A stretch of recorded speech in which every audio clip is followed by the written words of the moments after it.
Tiniyak ng National Food Authority na may sapat silang supply ng bigas sa oras ng kalamidad o sakuna. Sa katunayan, inaasahang lalaki pa ng triple ang kanilang buffer stock ng bigas dahil na rin sa pinatutupad na pagbabago sa buying price ng palay.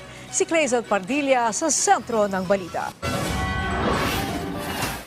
Pinaghahandaan na ng National Food Authority ang pagdating ng mga bagyo sa harap ng banta ng La Nina. Pinatatatag ng tanggapan ng inventaryo ng bigas na gagamitin sa panahon ng kalamidad.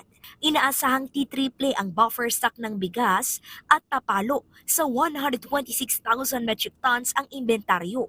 Mas malaki kumpara sa 45,000 metric tons lamang na supply bago umiral ang mas mataas sa palay procurement price na ipinatupad sa ilalim ng administrasyon ni Pangulong Ferdinand R. Marcos Jr. 2.8 million bags tayo ng palay, no?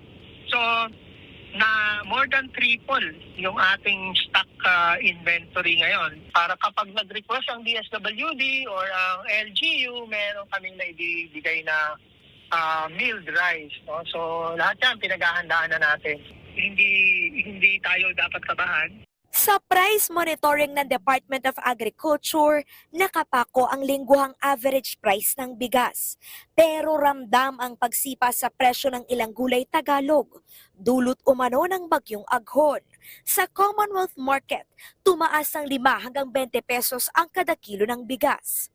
Yung ganitong klaseng repolyo po, noong nakaraang linggo lang po 30, 35 po.